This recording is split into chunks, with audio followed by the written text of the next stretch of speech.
All welcome back to Nishi princess channel. நான் உங்கள் Nandini. இன்னைக்கோட vlog என்னன்னு பார்த்தீங்கன்னா நிஷிதாஸ் கேஸ்ட்ரோஸ்டமி பெக் ஃபீட்.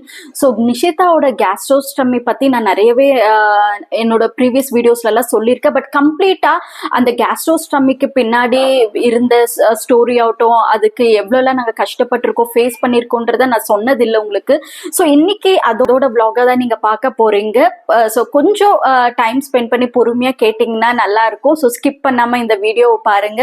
ஸோ நிஷிதா பத்தி நீங்களும் தெரிஞ்சுக்கலாம். எல்லாருக்குமே தெரியும் நிஷிதா ஒரு ஸ்பெஷல் சைல்டு. ட்ரக்கியோஸ்டமி கேர்ல பாப்பா இருக்காங்கன்னு சொல்லிட்டு பாஸ்ட் 1.5 இயராகவே பாப்பா வந்துட்டு ட்ரக்கியோஸ்டமி கேர்ல தான் இங்க இருக்காங்க. இந்த மாதிரி ஸ்பெஷல் சைல்ட் ட்ரக்கியோஸ்டமின்றது இதுதான். ஆல்ரெடி நான் என்னோட ப்ரீவியஸ் வீடியோஸில் உங்களுக்கு எக்ஸ்பிளைன் பண்ணியிருப்பேன். இதை பற்றி நிறையவே நான் பேசியிருக்கேன். இந்த மாதிரி ட்ரக்கியோஸ்டமி கேரில் இருக்கிறவங்களுக்கு வந்துட்டு டைரெக்டாக ஃபீடு கொடுக்க முடியாது. டைரெக்டாக ஃபீடு கொடுக்க ஏன் முடியாதுன்னா, நம்ம ஆல்ரெடி இது ஒரு பார்த்தீங்கன்னா ட்ரக்கியோஸ்டமின்றது ஒரு ஃபோர்ஸ்ஃபுல்லான ஹேர் வந்துட்டு அவங்களுக்கு போயிட்டு அதுதான் ப்ரீத்திங்க்கு ஹெல்ப் பண்ணிட்டு இருக்கு. சரிங்களா? ஃபோர்ஸ்ஃபுல்லான ஹேர் வந்துட்டு ப்ரீத்திங்க்கு ஹெல்ப் பண்ணிட்டு இருக்கும் போது நம்ம ஏதாவது வாய் வழியா நம்ம கொடுக்கும் போது என்ன ஆகும்னு பார்த்தீங்கன்னா, அது போயிட்டு லங்ஸ்ல உக்காந்துடும். ஸோ அது வந்துட்டு இன்னும் ஒரு கிரிட்டிக்கலான சுச்சுவேஷன்ல அவங்கள எடுத்துட்டு போய் விட்டுடும், கம்ப்ளீட்டா ப்ரீத் பண்ண முடியாம.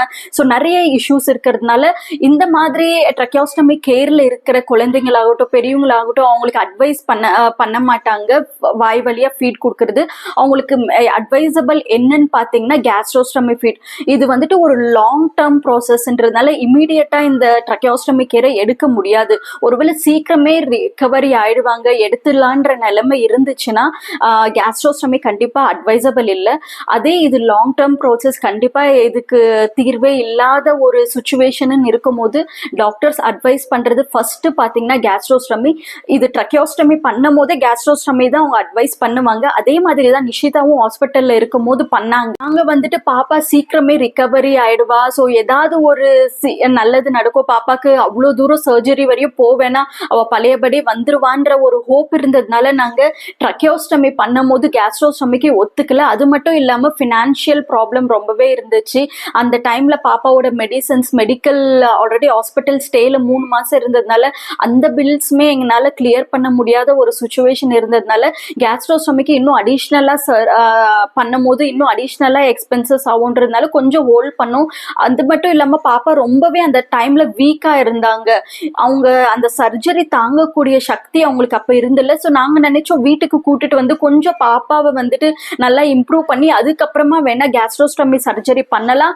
ஒருவேளை வீட்டுக்கு கூட்டிட்டு வந்து அவங்களுக்கு அந்த கேஸ்ட்ரோஸ்டமியே தேவைப்படாம அவங்க நல்லா பிரீத் பண்ணி ட்ரக்கியோஸ்டமி ரிமூவ் பண்ற நிலைமையும் வரலான்ற ஒரு இந்த மாதிரி ஒரு 2 இதுல வந்துட்டு நாங்க வீட்டுக்கு கூட்டிட்டு வந்துட்டோம். அன்பார்ச்சுனேட்லி வீட்டுக்கு கூட்டிட்டு வந்ததுக்கு அப்புறமா பாப்பா வந்துட்டு பாத்தீங்கன்னா நோஸ் வழியா என்ஜி ஃபீடுன்னு சொல்லுவாங்க. ஸோ என்ஜி ஃபீடுன்றது ஹாஸ்பிட்டல் ஃபீல்ட்ல இருக்கிற எல்லாருக்குமே தெரியும். ஒரு டியூப் வந்துட்டு சேம் கேஸ்ட்ரோஸ்டமி டியூப் மாதிரி இது சின்ன நோஸ் வழியா வந்துட்டு அதை ஸ்டமக்குக்கு விட்டு அந்த ஃபீடை கொடுத்துட்டு இருப்பாங்க. ஸோ இப்படிதான் நான் பாப்பாக்கு வந்துட்டு கொடுத்துட்டு இருந்தேன். பாத்தீங்கன்னா அது ரொம்பவே ரிஸ்கா இருந்துச்சு. பாப்பாக்கு வந்துட்டு நோஸ் வந்துட்டு நம்மளுக்கு சும்மா ஒரு ஏதாவது இருந்துச்சுனாலே நம்மளுக்கு எவ்வளோ அன்கம்ஃபர்டபுளா இருக்கும். நோஸ்ல இருந்து ஸ்டமக்குக்கு ஒரு டியூப் இருக்கு, அது வெளியில இருக்குன்னா இங்கத்துல இருந்து இங்க வந்துட்டு நாங்க அதை பின் பண்ணி வச்சிருப்போம். ஸோ ரொம்பவே பாப்பா ஹாஸ்பிட்டல் இருந்து டிஸ்சார்ஜ் ஆகி அந்த 3 மாசத்துலயுமே சரி வீட்டுக்கு வந்து ஒரு 6 மாசம் ரொம்பவே பாப்பா கஷ்டப்பட்டாங்க. என்ஜி ஃபீடு அவங்களுக்கு ரொம்ப இரிட்டேட் ஆகும். நாங்க இப்பதான் பார்த்திருப்போம், டக்குன்னு பிச்சு போட்டுருவாங்க. ஹாஸ்பிட்டல் இருக்கும் போது நர்சஸ் டாக்டர்ஸ் அவங்க போட்டுட்டு இருந்தாங்க, எந்த கஷ்டமும் இருந்தல. வீட்டுக்கு கூட்டிட்டு வந்ததுக்கு அப்புறமா எங்களுக்கு இங்க எந்த நியர்பை பாத்தீங்கன்னா ஒரு ப்ராப்பரான கிளினிக் ஆகட்டும், ப்ராப்பரான இது என்னோட ஏரியால இல்ல. நான் போகணும்னா ஒரு 5 கிலோமீட்டர் அவையில தான் எனக்கு ப்ராப்பர் கிளினிக் செட்டப்ஸ் ஒரு ஹாஸ்பிட்டல்ஸ் எல்லாமே இருக்கிறது. சடனா பாத்தீங்கன்னா நைட்ல ஃபீட் கொடுக்கணும்னு நினைக்கும் போது நாங்க தூங்கிட்டோம்னா பாப்பா வந்துட்டு சம்டைம்ஸ் முழிச்சிட்டு இருப்பாங்க. அந்த நேரத்துல பாத்தீங்கன்னா நோஸ்ல இருந்து பைப்பை ரிமூவ் பண்ணிட்டு இருப்பாங்க. ஸோ நெக்ஸ்ட் ஜஸ்ட் ஃபீடு கொடுக்கறதுக்கு மில்க் ஏதாவது கொடுக்கணும், நைட்ல எழுந்து பார்த்தா பாப்பா பிச்சு போட்டுட்டு அவங்க தூங்கிட்டு இருப்பாங்க. அவ்வளோ பாப்பா வந்துட்டு கஷ்டப்பட்டுட்டு இருந்தாங்க. இரிட்டேட்டிங்கா இருந்துச்சு பாப்பாக்கு. சுச்சுவேஷன்ஸ்ல பாத்தீங்கன்னா பாப்பா மறுபடி பிச்சுட்டு இருக்கிறதுனால நாங்க சடன் எந்த நர்ஸுமே அப்பப்போ கூப்பிட முடியாத சுச்சுவேஷன். மிட் நைட்ல பிச்சு போட்டுருவாங்க. ஸோ இப்போ பாத்தீங்கன்னா ட்ரக்கியாஸ்டமியும் பிச்சுட்டாங்க. இப்படிதான் பாப்பா பண்ணிட்டு இருப்பாங்க. அவங்களுக்கு இரிட்டேட் ஆகும். ஸோ அது அவங்களுக்கு கம்ஃபர்டபுளா இருக்காது. ஸோ இதுனா ஓகே, நம்ம பிச்சுட்டா கூட போட்டுடலாம். பட் அந்த என்ஜி டியூப்ன்றது பாத்தீங்கன்னா அது ரொம்பவே கஷ்டம். கரெக்டா ஃபிட் ஆகி ஸ்டமக்கு போறது, இதெல்லாம் ஒரு ப்ராப்பரான ஒரு நர்ஸ் ஆகட்டும், டாக்டர், அவங்க தான் கரெக்டா போடுவாங்க. பட் நான் அதையுமே கத்துட்டு வந்து நான் வீட்டில் நானே போட்டு ட்ரை பண்ணேன். ஸோ கிட்ட பாத்தீங்கன்னா இந்த ஒரு 4 to 5 months கேப் இருந்துச்சு இந்த சர்ஜரிக்கு. நாங்கள் வீட்டுக்கு கூட்டிட்டு வந்து கேஸ்ட்ரோஸ்டமி சர்ஜரிக்குமே நாங்கள் ஒரு 4 to 5 months இருக்கும். மல்டிபிள் டைம்ஸ், ஒரு நாளைக்கு ஒன்னாவது பாப்பா அந்த டியூபை பிச்சு போடாம இருந்திருக்கவே மாட்டாங்க. நிறைய வாட்டி பிச்சு போட்டுருவாங்க. என்னதான் பக்கத்திலே இருந்து கேர்ஃபுல்லா நம்ம பார்த்துட்டு இருந்தா கண் இமைக்க நேரத்துல வந்துட்டு பாப்பா டக்குன்னு பிச்சு போட்டுருவாங்க. ஸோ அவ்வளவுமே ரொம்பவே கஷ்டப்பட்டாங்க. அவங்களுக்கு ரொம்ப அது இரிட்டேஷன் கஷ்டமா இருந்துச்சு. நம்மளோட சுச்சுவேஷன்ல நம்ம யோசிக்கிறோம், பட் அவங்களுக்கு வந்து பாத்தீங்கன்னா அது ரொம்பவே அவங்க கஷ்டப்பட்டுட்டு இருந்தாங்க. அந்த சுச்சுவேஷன்ஸ்ல பார்க்கும் போது எங்களுக்குமே அது ரொம்பவே வருத்தமா இருந்துச்சு. பாப்பா இவ்வளவு கஷ்டப்படுறாங்களேன்னு சொல்லிட்டு வந்து பாத்தீங்கன்னா அது ரொம்பவே டிஃபிகல்ட்டா இருந்துச்சு. பாப்பாக்கு வந்துட்டு பாத்தீங்கன்னா ஹேர் வந்துட்டு பிச்சு போட்டுட்டு இருந்தாங்க இல்லைங்களா. ஸோ அதனால வயிறுல ஃபுல்லு பாத்தீங்கன்னா நாங்க திருப்பியும் போடும் போது எடுக்கும் போதெல்லாம் வந்துட்டு பாப்பாக்கு வயிறு ஃபுல்லா வீங்குற ஸ்டார்ட் ஆயிடுச்சு. உப்பிட்டு வந்துடும் பாப்பாக்கு வயிறு. ஃபீடே கொடுக்க முடியாது. ரொம்பவே அந்த இடத்துல எல்லாம் கஷ்டப்பட்டோம். 2 ஹவருக்கு ஒரு வாட்டி ஃபீட் கொடுக்கற வேண்டிய இடத்துல பாப்பாக்கு எப்ப பார்த்தாலும் வயிறு வீங்கிட்டு இருக்கும். ஃபீட் இப்பதான் கொடுத்துருப்பேன், கொஞ்ச நேரத்துல வந்துட்டு பார்த்தா வயிறு வீங்கி இருக்கும். ரொம்ப சாப்பாடு கொடுக்கறதுக்கு கூட எங்களுக்கு ரொம்ப கஷ்டப்பட்டுட்டு இருந்தோம். அந்த வேற சுச்சுவேஷன்ல இல்ல, பாப்பாக்கு சர்ஜரி பண்ணியே ஆகணும்னு சொல்லிட்டு நான் டாக்டர் கிட்ட கன்சல்டேஷன் கூட்டிட்டு போயிட்டு சர்ஜரி டேட்ஸ் எல்லாமே ஃபிக்ஸ் பண்ணிட்டு அவங்க இப்ப ஃபிட்டா இருக்காங்களா, சர்ஜரிக்கு ஓகேவா இருப்பாங்களா, anaesthesia counselling, doctors counselling, neurologist counselling, இந்த மாதிரி நிறைய டாக்டர்ஸ் இந்த மாதிரி குழந்தைங்களுக்கு ஒரு ஆப்ரேஷன் பண்றதுன்றதும் ஒரு அட்வைசபிள் இல்லை. பட் அதுவுமே ரிஸ்கி தான். ரொம்பவே ரிஸ்க் எடுத்து தான் இந்த ஆப்ரேஷனுமே நாங்கள் பண்ணோம். லைக் எப்படின்னு சொல்லணும்னா அவ்வளோ ரிஸ்கியான ஆப்ரேஷன். டூ ஆர் டைன்ற மாதிரி ஒரு ரிஸ்க் இருந்துச்சு. அவ்வளோ பயந்துட்டு இருந்தோம் இந்த ஆப்ரேஷன் சக்ஸஸாக இருக்கணும், பாப்பா ஷி ஷுட் பி பேக்ன்ற மாதிரி அந்த ஒரு சுச்சுவேஷன்ல தான் நாங்கள் இருந்தோம். ஃபைனலி வந்துட்டு ஆகஸ்ட் எண்ட் 2023 வந்துட்டு பார்த்தீங்கன்னா ஆப்ரேஷன் டேட் ஃபிக்ஸ் பண்ணிட்டாங்க. பாப்பாக்கு அட்மிட்டும் பண்ணிட்டோம். ஸோ ஆப்ரேஷன் கேஸ்ட்ரோஸ்டமி பண்ணிட்டு பாப்பா பாத்தீங்கன்னா 1 வீக் வந்துட்டு ஓகேவா இருந்தாங்க. ஸோ நார்மலா ஃபீட் கொடுத்துட்டு இருந்தோம். அந்த வயிறு அவ்வளவா உபசமா இருக்கிறதெல்லாம் கொஞ்சம் கம்மியாச்சு. பாத்தீங்கன்னா அவங்க வயிறு வந்துட்டு முன்ன பாத்தீங்கன்னா கல்லு மாதிரி இருக்கும். ஸோ இப்போ நம்ம நார்மலா வயிறு வந்துட்டு ஏதாவது உபசமா இருந்த மாதிரி நம்ம எவ்வளவு கஷ்டப்படுவோம், அவங்க வயிறு பாத்தீங்கன்னா எப்பவுமே அவ்வளவுதான்.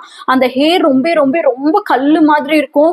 அதனாலே பாப்பாக்கு மூச்சு விடுறதுக்கெல்லாம் கூட அவங்க கஷ்டப்பட்டு இருக்காங்க. ஸோ இதெல்லாம் பார்த்துட்டு தான் நாங்க வேண்டாம், பினான்சியலா கஷ்டப்பட்டாலும் பரவாயில்லன்னு சொல்லிட்டு நாங்க பாப்பாக்கு சர்ஜரி பண்ணிட்டோம். ஃபைனலா அந்த சர்ஜரியுமே ஆயிடுச்சு. பாத்தீங்கன்னா 1 வீக் டாக்டர் வந்துட்டு என் கையில இல்ல, கடவுள் கையில தான், கடவுளை நீங்க வேண்டுங்கன்னு சொல்லி விட்டுட்டாரு. அவ்வளோ அந்த ஹாஸ்பிட்டல்ல பாப்பாக்கு சர்ஜரி ஆகும் போது நிஷிதாவோட அப்பா கூட என் கூட இல்ல. நான் ஒண்டியா பாப்பாவை வந்துட்டு அந்த சர்ஜரியில 3 ஹவர் சர்ஜரி பாப்பாக்கு உள்ள ஆப்ரேஷன் தியேட்டர்ல அழுந்துட்டே தான் எடுத்துட்டு போய் விட்டேன் பாப்பாவை. அவங்க எப்படி இருப்பாங்களோ, திரும்பி எனக்கு வருவாங்களோன்னு சொல்லிட்டு அவ்வளோலாம் எனக்கு யாருமே அந்த நேரத்துல பாத்தீங்கன்னா தோல் கொடுக்கறதுக்கு கூட யாரும் இருந்தில்ல. அந்த அவ்வளோலாம் கஷ்டப்பட்டிருக்கேன் நான். பாப்பா உள்ள இருக்கும் போது ஒவ்வொரு செகண்டும் கடவுளை வேண்டிட்டு அழுந்துட்டு என்னை சமாதானப்படுத்துறதுக்கு கூட யாருமே இல்லாத சுச்சுவேஷன் அது. சாரி. ஸோ அவ்வளோ அந்த சுச்சுவேஷன், அவங்க உள்ள ஆப்ரேஷன், அவ்வளோ சின்ன குழந்தைக்கு ஒரு மேஜர் ஆப்ரேஷன் நடந்துட்டு இருந்துச்சு. நான் வெளியில வந்து கஷ்டப்பட்டுட்டு இருந்தேன். ஸோ ரொம்பவே அந்த சுச்சுவேஷன் திருப்பி வரக்கூடாது, யாருக்குமே வரக்கூடாது, அவ்வளோலாம் கஷ்டப்பட்டேன் நான். ஸோ ஃபைனலாக டாக்டர் எப்படின்னா வந்து சொல்லுவாங்க பாப்பா எப்படி இருக்கான்றது. அவ்வளோ 3 ஹவர்ஸ் கஷ்டப்பட்டு ஆப்ரேஷன் முடிஞ்சிருச்சுன்னு டாக்டர் வந்து சொல்லி பாப்பா நல்லாவே கோஆப்ரேட் பண்ணாங்க. எந்த ஒரு இஷ்யூ இல்லைன்னு சொல்லும் போது தான் என் உயிரே திரும்பி வந்துச்சு நிஜமா சொல்லணும்னா. அதுக்கப்புறமா தான் நான் நிஷிதாவோட அப்பாவுக்கு ஃபோன் பண்ணி சொன்னேன், ஆப்ரேஷன் எந்த பிரச்சனையும் இல்லை, நல்லபடியாக முடிஞ்சிச்சு. அதே மாதிரி அதுக்கப்புறமா தான் அம்மாவும் ஒர்க் போகிறதுனால அவங்கள ஆப்ரேஷன் டைமில் அவங்களாலையும் வர முடியல. ஸோ முடிஞ்சதுக்கப்புறமா அம்மா வந்தாங்க. ஸோ அம்மா வந்ததுக்கப்புறம் கொஞ்சம் எனக்கு தைரியமாக இருந்துச்சு, கூட ஒருத்தர் இருக்காங்கன்னும் போது.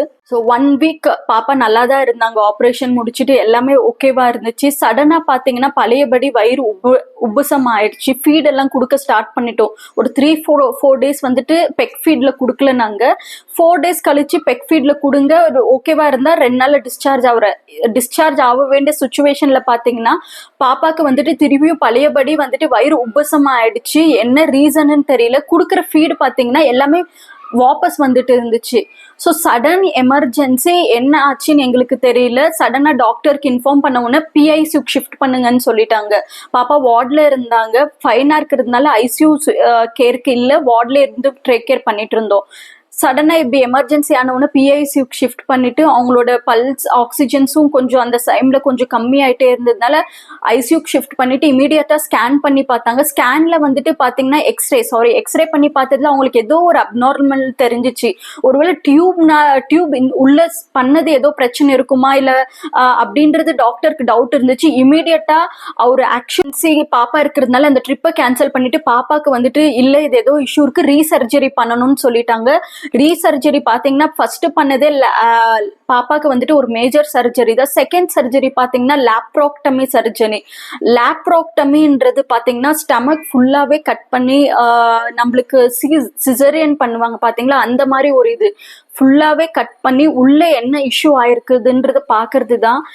இதுவுமே ஒரு மேஜர் சர்ஜரி. ஒரே வாரத்துல பாப்பாக்கு வந்துட்டு 2 மேஜர் சர்ஜரி ஆனது. அந்த அனஸ்தீஷியாவே பாப்பாக்கு ரொம்பவே டைம்ல பாத்தீங்கன்னா டாக்டர்ஸ்க்கே கொஞ்சம் பயம் வந்துடுச்சு, என்னது இது சடனா இப்படி ஆச்சுன்னு சொல்லிட்டு. திருப்பியும் அந்த சர்ஜரி பார்த்தீங்கன்னா 4 hours சர்ஜரி, லாப்ரோக்டமி சர்ஜரி. என்ன ஆச்சு, ஏன்னா எனக்கு தெரியாது இல்லைங்களா என்ன இஷ்யூன்னு சொல்லிட்டு. டாக்டருமே அவ்வளோதான், அவங்களுக்கே கன்ஃபியூஸாக இருந்துச்சு என்ன இஷ்யூன்னு. ஆப்ரேஷன் பண்ணதுக்கு அப்புறமா தான் அவங்களுக்கும் தெரிய வந்திருக்கும். 4 hours அதே மாதிரி அன்னைக்குமே அலோனாக தான் இருந்தேன் நான். ஸோ சர்ஜரி அன்னைக்கு அந்த 4 hours-உமே நான் அவ்வளோ கஷ்டப்பட்டு இருந்தேன், என்னாச்சு பாப்பாக்குன்னு தெரியாமல். பார்த்தீங்கன்னா அப்பவும் லேட்டாக அம்மா அதுக்கப்புறமா வந்தாங்க. ஸோ கொஞ்சம் தைரியம் சொல்லிட்டு இருந்தாங்க. 4 hours கழிச்சு பாப்பா வந்துட்டு அதுக்கப்புறமா சரி போன சர்ஜரி பாத்தீங்கன்னா பாப்பா வந்தவுடனே ஹோப் கொடுத்தாரு, இல்லை எந்த இஷ்யூஸுமே இல்லை, பாப்பா நல்லா இருக்காங்க, நல்லா கோஆப்ரேட் பண்ணாங்க அப்படின்னு சொன்னாங்க. பட் இந்த சர்ஜரியில் இப்போ லாப்ரோக்டமி சர்ஜரியில் பார்த்தீங்கன்னா டாக்டர் வந்துட்டு கொஞ்சம் கிரிட்டிக்கல் தான், ரிகவரி ஆகணும். ஏன்னா சிறுல பார்த்தீங்கன்னா பாப்பாக்கு நிறைய இன்ஃபெக்ஷன் ஆயிருக்கு. எதனால ஆச்சுன்னு எங்களுக்கு தெரியல. சிறு குடல்ல வந்துட்டு ஸ்மால் இன்டெஸ்டைன்னு சொல்லுவாங்க, அதுல வந்துட்டு ஹோல்ஸ் ஆயிருக்கு, இன்ஃபெக்ஷன் ஆகி ஹோல்ஸ் ஆயிருக்கு. ஸோ பாப்பா இவ்வளோ நாளாக ஸ்டமக் வந்துட்டு உப்பிட்டே இருந்ததுக்கு காரணம் வந்துட்டு அதுதான். அது எங்களுக்கு தெரியவே இல்லை. அவங்க ஸ்டமக்ல கேஸ்ட்ரோஸ்டமி சர்ஜரி பண்ணும்போது அவங்களுக்கு தெரியல. ஏன்னா அவங்க வந்துட்டு கான்சென்ட்ரேட் பண்றது வந்துட்டு ஸ்டமக்ல மட்டும்தான். அவங்க வந்துட்டு கீழே வந்துட்டு லோவர் பார்ட்ஸ் செக் பண்ணல. அவங்க ஒருவேளை பண்ணியிருந்தா 2 சர்ஜரியுமே ஒன்னாவே பண்ணிருக்கலாம். பட் அன்பார்ச்சுனேட்லி பாப்பாவோட பேட் லக்கா என்னன்னு தெரியல, அவங்க ஸ்கேன் பண்ணது சரியா பார்க்க முடியாத ஒரு இது ஆயிடுச்சு. பாப்பா ஃபைனா இருக்கிறதுனால வெறும் ஸ்டமக்கை கான்சென்ட்ரேட் பண்ணதுனால இதை பார்க்கல. ஸோ இவங்களோட பேட் லக்கா என்னன்னு தெரியல. இந்த மாதிரி ஒரு கஷ்டப்பட்டோம் நாங்க. ஒரே 10 daysல டிஸ்சார்ஜ் ஆக வேண்டிய குழந்தை திருப்பியுமே 1 month ஐசியூல இருந்து அதுக்கப்புறமா வார்டுக்கு ஷிஃப்ட் ஆகி எல்லாமே ப்ராப்பர் ஆகி 1 month ஆயிடுச்சு நாங்க திருப்பியும் வீட்டுக்கு வரத்துக்கு. லாஸ்ட் செப்டம்பர் எண்ட்ல தான் நாங்க வந்தோம். இதுதான் இவங்களோட கேஸ்ட்ரோஸ்டமியோட பெரிய ஸ்டோரியே. அவ்வளோ கஷ்டப்பட்டு பாப்பா வந்துட்டு கொஞ்சம் கொஞ்சமா ரிகவரி ஆயிட்டு இப்பதான் கொஞ்சமா வந்தாங்க. அதுக்குள்ள பாத்தீங்கன்னா லாஸ்ட் இப்போ நான் வீடியோ அப்லோட் பண்ணியிருப்பேன், இன்ஃபெக்ஷன் ஆயிட்டு பாப்பா திருப்பியுமே அட்மிட் ஆயிருந்தாங்க. ஸோ இந்த வீடியோ நான் எதுக்கு இன்னைக்கு எடுத்துட்டு இருக்கேன்னா, நிறைய சுச்சுவேஷன்ஸ் இந்த மாதிரி லைஃப்ல எல்லாருக்குமே வந்துட்டே தான் இருக்கும். நான் திரும்பி இதே தான் சொல்றேன். என்னோட பர்சனலா நான் இந்த கொஞ்ச நாள்ல ரொம்பவே கஷ்டப்பட்டு இருக்கேன். நிறைய இடத்துல பாத்தீங்கன்னா ஃபர்ஸ்ட் டைம் அட்மிட் பண்ணிருக்கும் போது நிறைய ரிலேஷன்ஸ் வந்தாங்க, பாப்பாவை பார்த்தாங்க, நாங்க இருக்கோம், சப்போர்ட் பண்ணி எல்லாமே இருக்கும். இதே மாதிரி இந்த மாதிரி ஸ்பெஷல் சைல்டுங்களுக்கு பாத்தீங்கன்னா நம்ம திரும்ப திரும்ப அட்மிட் பண்ணிட்டே இருப்போம் இல்லைங்களா. ஸோ அப்போ எல்லா டைமே எல்லாருமே வந்து சப்போர்ட் பண்ணுவாங்க, நம்மளும் எதிர்பார்க்க முடியாது. எல்லாருக்குமே அவங்களோட வேலைங்களும் இருக்கும், எல்லாமே இருக்கும். ஸோ இப்போ என் அம்மாவே கூட பார்த்தீங்கன்னா, அம்மாக்குமே ஃபர்ஸ்ட் டைம் பார்த்தீங்கன்னா எனக்கு வந்து கூடவே இருப்பாங்க, பார்ப்பாங்க. அவங்களுக்கும் ஏஜ் ஆகுது, ஒர்க் இந்த வயசுலயுமே அவங்க ஒர்க்குக்கு போயிட்டு வந்து தான் அவங்கள பார்த்துக்கணும். ஏன்னா அவங்களுக்கும் சப்போர்ட் பண்றதுக்கு யாருமே இல்லை. ஸோ அந்த மாதிரி சுச்சுவேஷன்ஸ்ல அவங்களும் என்னால டிஸ்டர்ப் பண்ண முடியாது. அதே மாதிரி நிஷிதாவோட அப்பா பாத்தீங்கன்னா கிட்ட ஒரு வருஷம் வந்துட்டு ஒர்க்குக்கு போவாம இப்பதான் ஒரு ஒர்க்குக்கே போயிட்டு இருக்காரு. இந்த இடத்துல வந்துட்டு மறுபடியும் அவரும் லீவ் போட்டுட்டு இருந்தா திருப்பி அவரோட வேலைக்கு பிரச்சனையா இருக்கும். இதுதான் சுச்சுவேஷன்ஸ். எல்லாருமே எல்லா சூழ்நிலையும் நம்மளால நம்பி இருக்க முடியாது. இந்த மாதிரி கிரிட்டிக்கலான பிரச்சனைங்க வரும்போது நம்ம தைரியமா இருந்து இடத்துலயுமே அலோனா நின்று ஃபேஸ் பண்றது எப்படின்னு கத்துக்கணும். ஸோ இதுதான் நான் வந்துட்டு கத்துக்கிட்டது. நம்ம கண்டிப்பா நம்மளுக்கு கஷ்டமா சுச்சுவேஷன்ல வந்துட்டு யாராவது ஒருத்தர் இருக்கணும், நம்ம கூட சப்போர்ட்டிவா இருக்கணும், நம்மளுக்கு ஆறுதல் சொன்னோம்னு சொல்லிட்டு நம்மளுக்கு மனசு ஏங்கும். ஆனாலும் இல்லாத ஒரு காலத்திலயுமே நம்மளதான் நம்ம சமாதானப்படுத்திக்கணும், நம்மளுக்கு நம்ம தான் தைரியம் கொடுக்கணும். இதுதான் நான் கத்துக்கிட்டது. இதே மாதிரி சுச்சுவேஷன் நீங்களும் ஃபேஸ் பண்ணீங்கன்னா நீங்களும் இந்த மாதிரி தைரியமா போல்டா இருங்க. ஸோ இவ்வளவு நேரம் இந்த வீடியோ வந்துட்டு பார்த்ததுக்கு நன்றி. நிஷிதாக்கு வந்துட்டு உங்க எல்லாருக்குமே தெரியும், சேனல் ஸ்டார்ட் பண்ணது நிஷிதாக்கோசரம் மட்டும்தான். ஸோ நிஷிதாக்கு நீங்க சப்போர்ட் பண்ணணும்னு நினைச்சீங்கன்னா பண்ண வேண்டியது ஒரே ஒரு விஷயம், நிஷிதாக்கு சப்போர்ட் பண்ணணும்னா நிஷிதாவோட வீடியோஸ் பாருங்க, நிஷிதாக்கு சப்ஸ்கிரைப் பண்ணுங்க. வீடியோஸ் பார்க்குற நிறைய பேர் சப்ஸ்கிரைப் பண்ண மிஸ் பண்ணிடுறீங்க. சப்ஸ்கிரைப் பண்ணுங்க. சப்ஸ்கிரைப் பண்ணும் போது தான் நான் போடுற வீடியோஸ் வந்துட்டு நீங்க ரெகுலரா பார்க்கலாம். நிஷிதாக்கு சப்போர்ட் பண்ணுங்க. நீங்க ஃபேஸ்புக்ல இந்த வீடியோவை பார்க்கறதா இருந்தா ஃபாலோ பண்ண மறக்காதீங்க. நிஷிதாவை வந்துட்டு சப்போர்ட் இப்படிதான் நீங்க பண்ண போறீங்க. எப்பயுமே நிஷிதாக்கு சப்போர்ட் பண்ணிட்டே இருங்க. தேங்க்ஸ் ஃபார் வாட்சிங்.